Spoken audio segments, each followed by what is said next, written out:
this is Doxy Mom, and welcome back to my channel. If you haven't done so already, I greatly appreciate if you hit that little red subscribe button. You can ring the bell for notifications, and if you like this video, just give it a thumbs up. Well, I've got Miss Cindy with us today, and we're here to bring you the news in 15 minutes or less, so let's get started.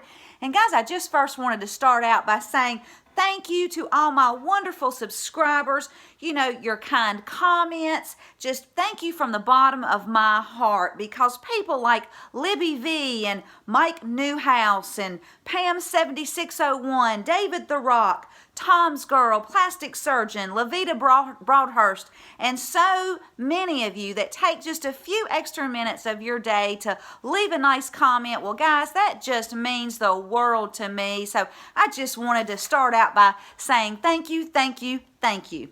Now, Jason Chaffetz, he went on Fox and first talked about how Bloomberg will be in the next Democrat debate and have to answer questions and talk about his record and his past comments where he's insulted the elderly, Black Americans, and farmers who, by the way, feed us. Now, Chaffetz, he says that all these past comments will hurt him, and because he can't just hide behind television commercials night after night, and he could not be more offensive. But like I've been saying, it doesn't really matter who the Democrat nominee is, because President Trump is going to win in 2020, because we're all going to get out and vote for him, and it has been prophesied. Now, Chaffetz, he talks about the former DOJ members who signed a petition to have A.G. Barr resign, and this is the deep state being exposed. There are about 110,000 people at the Department of Justice, and roughly 10,000 of these are attorneys. And the inspector generals, well, they can't investigate the attorneys at the DOJ. Now, the inspector generals, they can look at anybody. But the one group that is exempt are these attorneys. So, there's a bill that was passed in the House allowing inspector generals to look at these DOJ attorneys. And these people, they are scared to death. They're scared of President Trump, of A.G. Barr, of John Durham, and certainly I.G. Horowitz, looking at how they've operated at the DOJ. And that's why they're firing back with all these signatures. But now they're just being exposed by putting their names out there. So the swamp is being exposed. Thank you, Jesus. Now, President Trump, he spoke to reporters on Tuesday before heading to Los Angeles, and he said we have a great attorney general with incredible integrity, and he's working against a lot of people who don't want to see good things happen, in his opinion. And yes, I agree. This is what President Trump says. He says, I agree that my tweets make Barr's job harder, but social media has been very important for me because it gives me a voice, because I don't get that voice in the press. And y'all, he's absolutely right. Fake news treats our wonderful president just horribly. And Twitter, well, Twitter gives President Trump a way to truthfully get out his message to the American people. Of course, Twitter and Q. Now, President Trump goes on to say that he is the chief law enforcement officer of the country, but he's chosen not to be involved with Roger Stone's case, but he could be involved if he wanted to be. Plus, the president talks about a couple people that he's pardoned recently, where he's relied on the recommendations of others to grant these pardons. But the interviewer asked President Trump if he would pardon Roger Stone, and the president said he hadn't given it any thought. In the meantime, Roger is going through the process, but he thinks he's been treated very unfairly. Now, the interviewer asked if Stone, Flynn, and Manafort should be pardoned, and the president says they've got to go through the process. He then said something very interesting. He said, I think Stone has been treated very unfairly.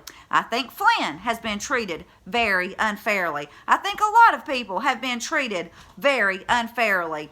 He does not mention Manafort by name.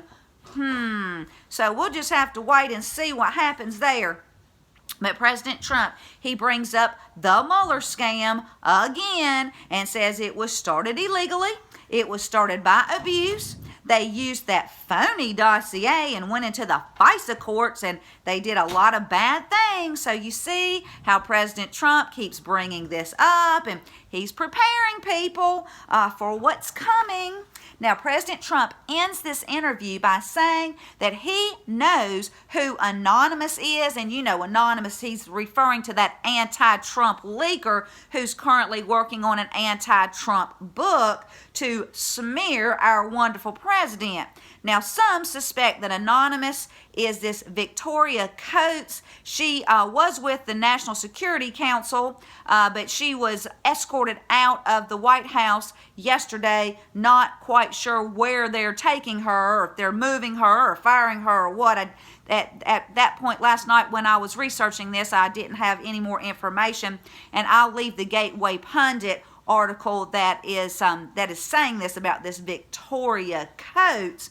But the president, you know, all he said was, I know who it is, I know who some of the leakers are, and some of the leakers don't exist. They're just made up by the press, but I know who the leakers are. In fact, when I want to get something out to the press, I just tell certain people, and it's amazing, it just gets out there. And I'll leave a link to President Trump and the press. Now, Brian Kolfage, you know, we all know that he's with the We Built the Wall project, and he gave an update. Apparently, projects 1 and 2 are finished, and they are ready to start on projects 3 and 4. Now, a total of, at the time when I looked at this, $25,380,100 had been raised. Yep, they need more money, y'all, to keep going. This latest update, and I'll leave a link to that, says that they need $60 from 100,000 people, and that will complete project number 4. And so, you know, I had told you that I had given money back at Christmas in honor of my brother because he's very hard to buy for. And you know, my brother just absolutely loved that idea. Now, I'm going to get back on GoFundMe and give my $60. And, you know, if you've got that hard to buy for person in your family, then you might want to give to that organization in their honor. And I'll leave a link. Now, yesterday, I ran into a friend of mine, and I hadn't seen him in a long time. I found out that he had been diagnosed with non-Hodgkin's lymphoma, yet he beat the cancer naturally. Now, he is a doctor. That's his profession. He's a doctor, and he had seen what radiation and chemotherapy do to so many people, and he just didn't want to go that route. So instead, he sought out natural methods. He went down to Mexico, and he discusses all of this in a video with his daughter on YouTube. The channel is OK Be Healthy, and I'll link it below. But guys, this is for real. Rob is my friend, and today he is 100% cancer free. So thank you, Jesus. And you know, if you or someone you know is battling cancer, you just might want to check out this video. And like I said, I will link it. But it's just so wonderful to hear these wonderful things. Now, Charlie Kirk, he tweeted, Obama judge Amy Berman Jackson will move forward with sentencing Roger Stone. Last week, it was revealed that the lead juror was an anti-Trump activist and Democrat candidate for Congress who lied under oath. This is not justice in tweet. You're right, Charlie. It is not justice. But you know, I have faith that in the end, justice will prevail. Now, the Epoch Times, they're reporting that the DOJ told Jerry Nadler in a letter that the department has appointed 2 prosecutors to review Ukraine-related information. Now, can you imagine Jerry Nadler's reaction to this letter? I am sure that he hit the roof.